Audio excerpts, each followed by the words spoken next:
Hello everybody, welcome to divinely guided 7777। कैसे हैं आप सब लोग। मैं आ गई हूँ जनाब एक और फ्रेश रीडिंग के साथ। ऑल्दो मुझे इस रीडिंग को करने में मेरे अपने चैनल पे कोई फ़ायदा नहीं होता, लेकिन जनरली जितने भी लोग इस रीडिंग को देखते हैं उनको बहुत ज़्यादा फ़ायदा होता है। ये हस्बैंड एंड वाइफ रिलेशनशिप के ऊपर रीडिंग है और मुझे बहुत से कॉन्सिक्वेंसेस इस रीडिंग के ऊपर बेयर करने पड़ते हैं, प्राइवेटली, पर्सनली।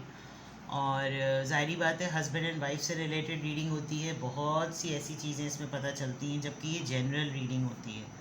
बहुत सी ऐसी चीज़ें पता चलती हैं जो एग्जैक्टली जाकर ठुकती हैं लोगों पर। और मसला ये होता है कि लोग सच सुनने के लिए तैयार नहीं होते, ना हस्बैंड अपनी फॉर्म में ना वाइफ अपनी फॉर्म में। और कपल्स को बहुत ज़्यादा क्यूरियोसिटी भी होती है, तो इवन देन इसके व्यूज़ बहुत कम आते हैं, लेकिन ये नीडेड है। लोगों को बहुत ज़्यादा इस पर हेल्प मिलती है। और इसके कॉन्सिक्वेंसेस, जैसे मैंने कहा, बहुत ही ब्रूटल होते हैं। बहुत सारे लोग अपने बिलो द बेल्ट चले जाते हैं और पर्सनली बहुत ज़्यादा बदतमीज़ी वगैरह शुरू कर देते हैं। लेकिन अल्हम्दुलिल्लाह मुझे हर किसी को हैंडल करना आता है। और मैं इसमें यही कहूँगी कि आपको जो जनरल रीडिंग हो उस जनरल रीडिंग की हद तक आप रहिए। हस्बैंड वाइफ रिलेशनशिप के ऊपर ये रीडिंग होगी। किस तरह का रिलेशनशिप है, किस तरह की एनर्जी चल रही है, क्या कॉन्सिक्वेंसेस हैं, क्या मसाइल हैं, क्या पॉजिटिविटी है, मैं वही बताती हूँ जो कार्ड्स में आता है। ना मैं आपको जानती हूँ, ना आप मुझे जानते हैं, ना मेरा आपके साथ कोई पर्सनल इंटरेस्ट है, ना कोई ग्रज है। मैं जो चीज़ बताती हूँ, जो मुझे कार्ड्स में पता चलता है, मैं वही दिखाती हूँ। कुछ लोगों को रीडिंग्स मेरी बहुत ही टफ़ लगती हैं, कुछ लोगों को मेरी रीडिंग्स बहुत हार्श लगती हैं, कुछ लोगों को मेरी रीडिंग्स बहुत गाइडेंस ओरिएंटेड लगती हैं। तो ज़ाहिर बात है, हर तरह के फ़ीडबैक को एक्सेप्ट करना और रिसीव करना मेरी ज़िम्मेदारी है। फ़ीडबैक को या क्रिटिसिज्म कह लें, टोन तो बिल्कुल क्रिटिसिज्म की होती है, लेकिन मैं उसको फ़ीडबैक के तौर पर लेकर उसके ऊपर इम्प्रूवमेंट लाने की कोशिश करती हूँ। और डेफ़िनेटली जो लोग पॉजिटिव कमेंट करते हैं वो तो मेरी स्ट्रेंथ है ही है।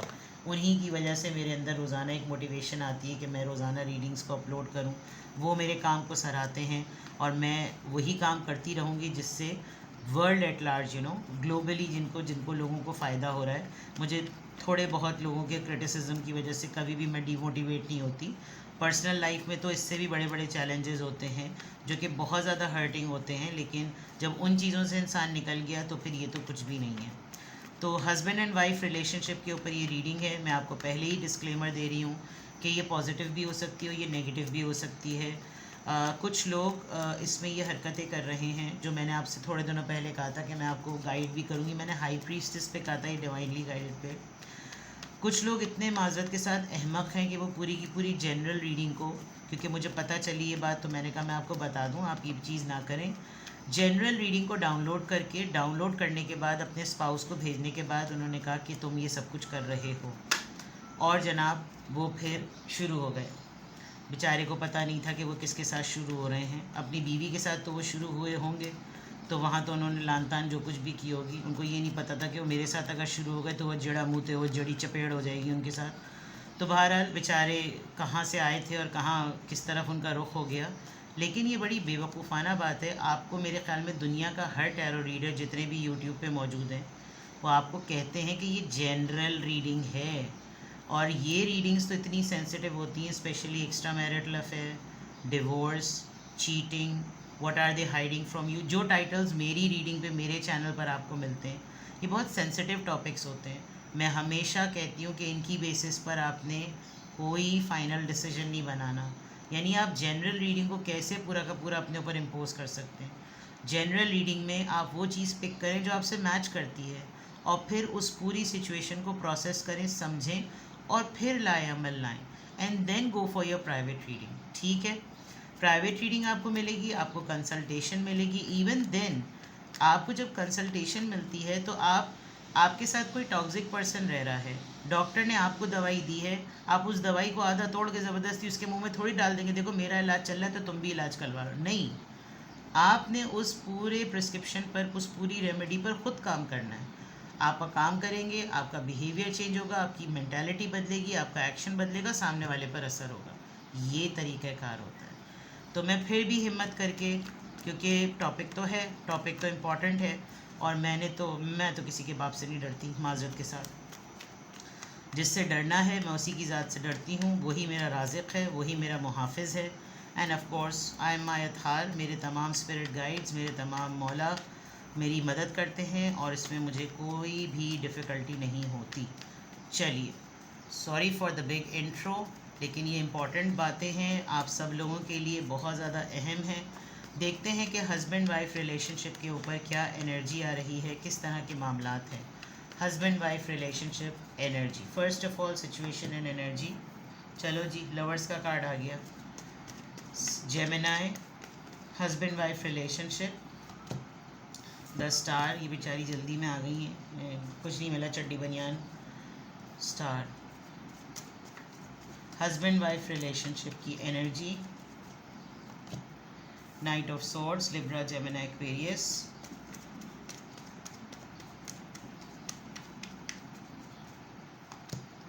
Night of wands, Aries, Leo, Sagittarius, smart activity,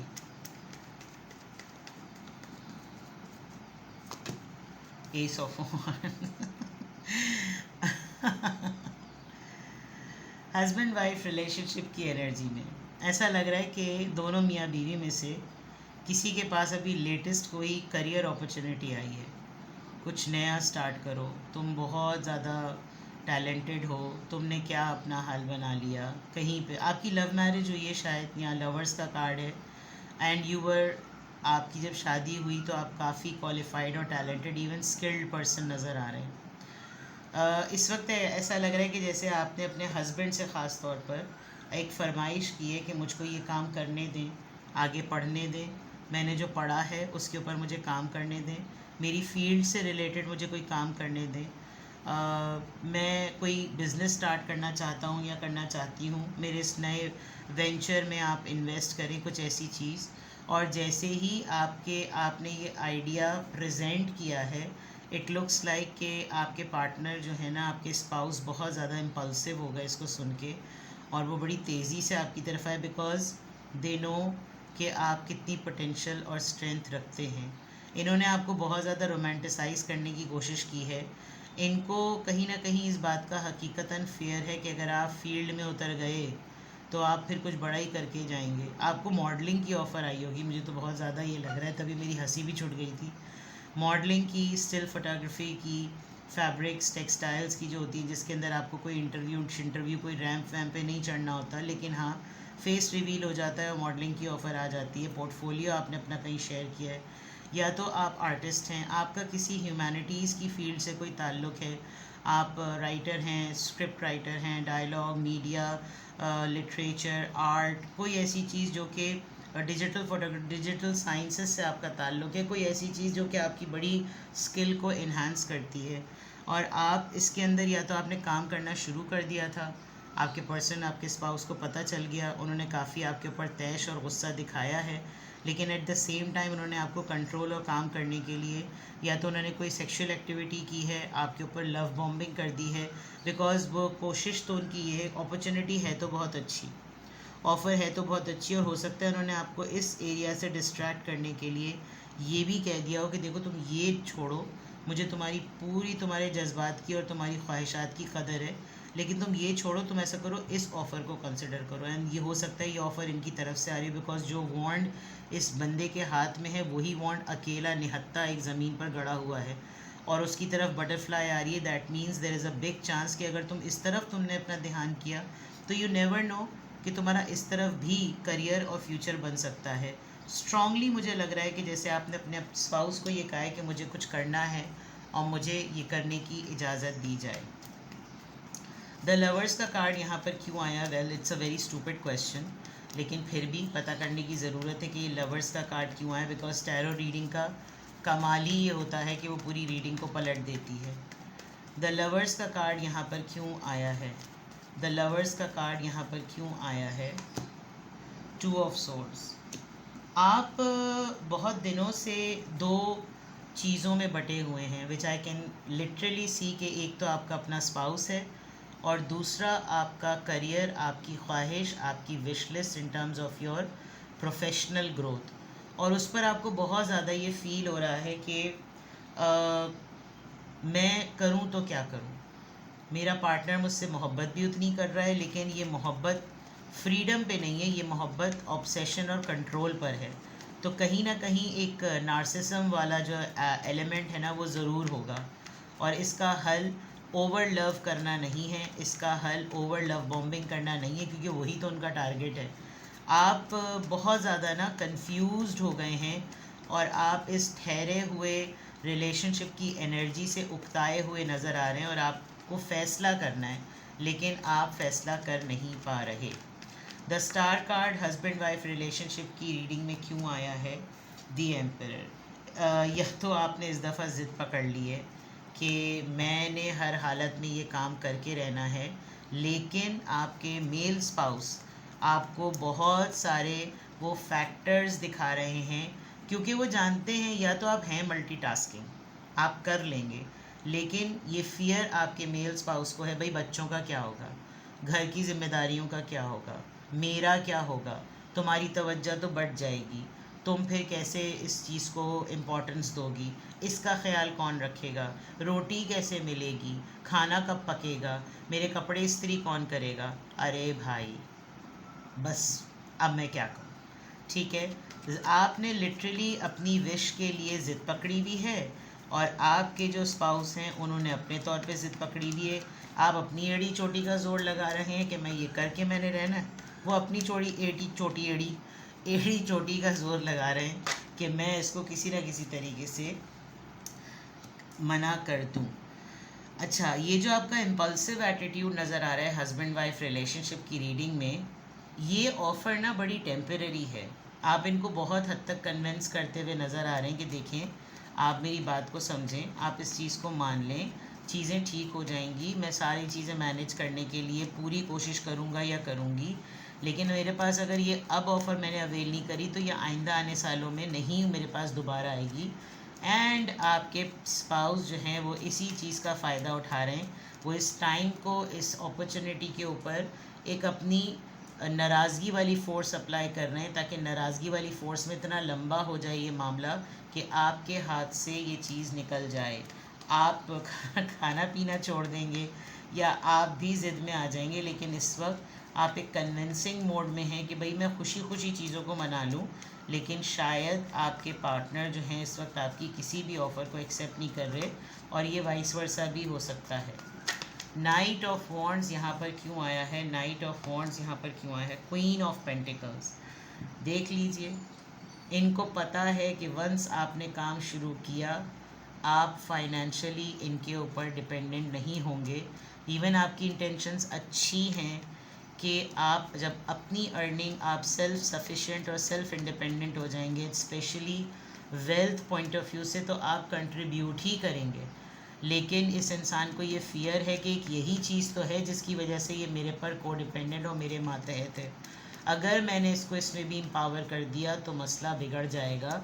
ये बाहर की दुनिया को ज़्यादा बेटर समझते हैं और ये समझते हैं कि शायद आप बिल्कुल नल्लोफाए हैं, तो शायद आप इस चीज़ को नहीं जान पाएँ। अगर मैं इन शॉर्ट कहूँ तो आप दोनों के दरमियान इस वक्त किसी ख्वाहिश को लेकर एक बहस छिड़ी हुई है, दोनों का रूठना मनाना चल रहा है। आपके मेल स्पाउस की इनसिक्योरिटीज़ अपनी जगह, आपका अपना टैलेंट अपनी जगह, लेकिन ये तमाम चीज़ें इम्पॉर्टेंट हैं। एस ऑफ वॉन्ड्स यहाँ पर क्यों आया है? डिले आ गया, देख लीजिए, सजिटेरियस एंड 10 ऑफ कप्स। आपको किसी ने लिटरली इस बात का मशवरा दिया है कि आप हेल्दी एक्टिविटी में इंगेज हों। अगर आपने जितनी भी जल्दी ये चीज़ नहीं की तो फिर आप बीमार पड़ सकते हैं या बीमार पड़ सकती हैं।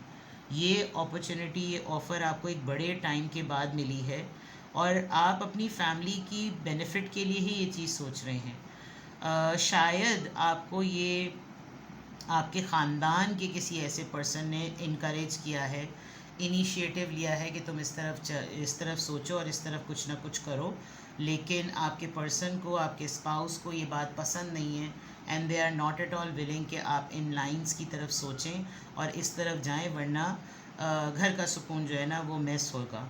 और ज़ाहिर बात है आपको ये डायरेक्टली मना भी नहीं कर सकते। ये चाहते हैं, मतलब मैं अगर आज देखूं हस्बैंड एंड वाइफ की रीडिंग में क्या चीज़ नज़र आ रही है, तो एक ज़िद है जो आप मनवाना चाहते हैं, लेकिन आपके इस मेल स्पाउस के कोई ना कोई फ़ियर्स हैं, और ये फ़ीमेल स्पाउस के भी हो सकते हैं, ये वाइस वर्सा भी हो सकता है। बट किसी एक पर्सन के पास बहुत सारी पोटेंशियल है जो उसने बहुत ज़्यादा सप्रेस करके रखी हुई थी, और इसमें मुझे लग रहा है कि आपके इस काम को ना होने के लिए दोनों साइड में से किसी के फादर भी इम्पोर्टेंट रोल प्ले कर रहे हैं कि हाँ हाँ इसको इजाज़त मत देना, वरना अगर इसको इजाज़त दी तो फिर घर का निज़ाम सारा दरम बरम हो जाएगा। तो रूठना मनाना चल रहा है, राज़ी करना चल रहा है। ये एक बहुत ही जनरल सी चीज़ है, ये बहुत कॉमन और जनरल इशू है जो कि हर हस्बैंड एंड वाइफ की लाइफ में आता है। कहीं कोई कुछ करना चाहता है तो उसको इनसिक्योरिटीज़ की वजह से करने नहीं दिया जाता, कोई कुछ नहीं करना चाहता लेकिन हालात ऐसे हो जाते हैं कि उसके पास दूसरा ऑप्शन ही नहीं होता। तो हर चीज़ अपने हिसाब से दुनिया में चलती है। हस्बैंड वाइफ रिलेशनशिप की रीडिंग में इतनी कोई कॉम्प्लेक्सिटी अभी नहीं आई, but again I must repeat, it's a general reading. आपको किसी भी पॉइंट ऑफ टाइम पे आपको प्राइवेट रीडिंग लेनी हो और स्पेशली इस एरिया में तो बम्बार्टमेंट हो जाती है, लोग प्राइवेट रीडिंग्स ले लेकर जो है ना अपनी कंसल्टेशन करते हैं, लेकिन प्लीज़ हैंडल इट टेक्टफुली। अपना बेहद ख्याल रखिएगा। Bye bye.